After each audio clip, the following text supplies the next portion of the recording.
So how long have you been with RDOT? So I've been with RDOT 20 years now. Wow.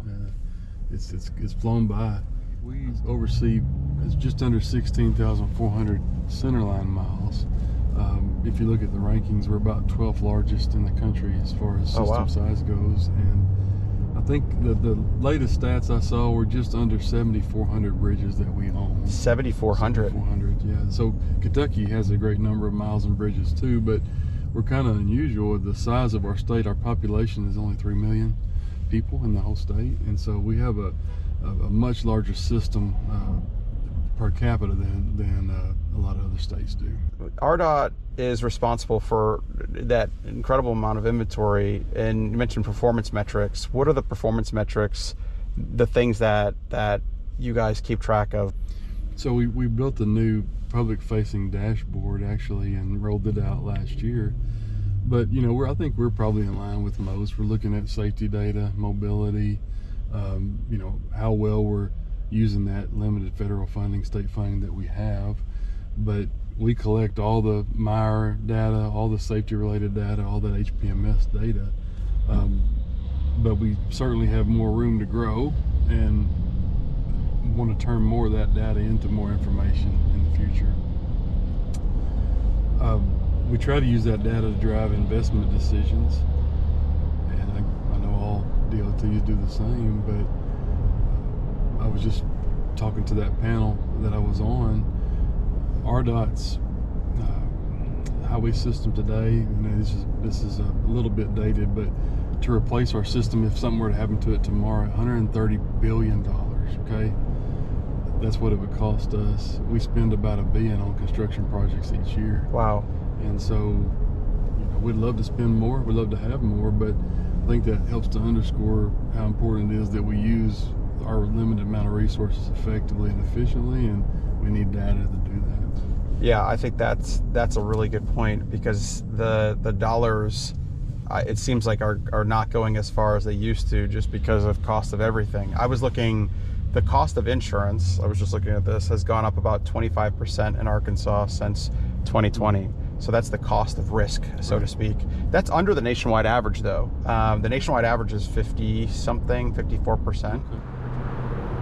What are the things that you have to do even before you add in any new construction projects in a year? Yeah, so, you know, we have snow and ice here, but it's not near as big, you know, as some of our northern neighbors. We do spend quite a bit on that. But our big deal is we invest in several things each year. We have a robust striping program. It's small, but it's mighty, and we restripe every mile of our system every 2 years. Oh, wow. So 16,400 miles, we're doing it every 2. Wow. We're doing raised pavement markers every year. So we plow those off each winter. And we put like them, these right here as we're driving through? And we put them back. And we get a lot of questions about that. Hey, why y'all doing this? You're wasting money. And we show that no, it's a very good use of funding because of the safety value. One crash prevented by putting these RPMs down justifies the statewide expense. And so it's something we're doing every year. Getting directions to 26. Oh, we're on 3 minutes away. Perfect. All right, we are checking out a spot on Flennon Road, not too far away from the construction site, that stands out. It stands out like a sore thumb on the map.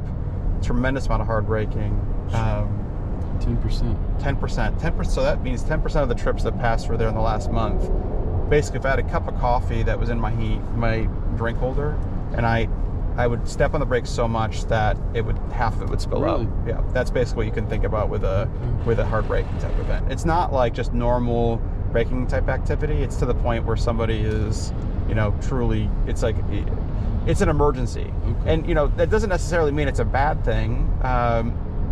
It could be done for a good reason, but the more of it that you have and what you see there is just more and more happening in the same spot. So we're measuring some anomalous events that are happening there, and I don't know the reason why. So, you know, we may find something, or we may not.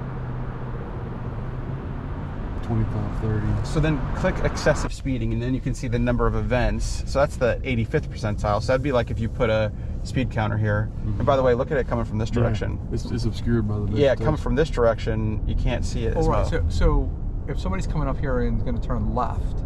Yeah. the traffic from the other side, you can't see. Like, you this can't is see. blind. Oh, that's what it is. It's people coming from this way. Yeah, that's exactly right. So- And you can't see this way either. Right. So this way coming Yeah. is like, This is a pretty dangerous intersection. yeah, because people coming that way don't stop, and if anyone's turning left, it's Yeah. very hard to see them. Yeah, you are right. That's interesting. This is, I could do this with you all day, honestly. But I want to be respectful of your time. This is an important conference that you're here for. Good morning, right? Yes. So you're going to highlight some things you're seeing in Arkansas? Yeah, absolutely.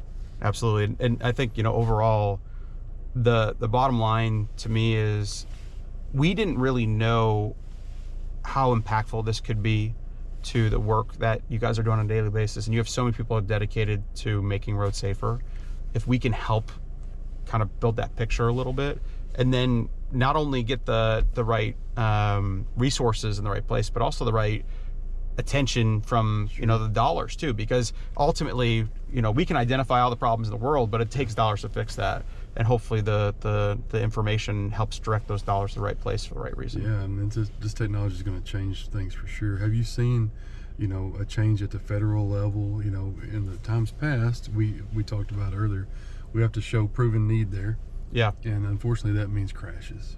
Are the feds latching on to this technology that says, hey, we've got a problem there, let's get out there and do something about it before it crashes? We're seeing that, and I think that I'm headed to the safety summit right after this, down in New Orleans. I think one of the things that's really going to help is the more that people get familiar with the fact that you can use preventative information, whether it's from us or other people, I think it's going to move the standards away from waiting for the bad thing to happen and getting to the point where you can start to feel confident that we're seeing that information. And I think we saw it today, like just driving to the places, some of the places that you realize you're like, oh, there's something going on here, and the data says it. So yeah, we're seeing that.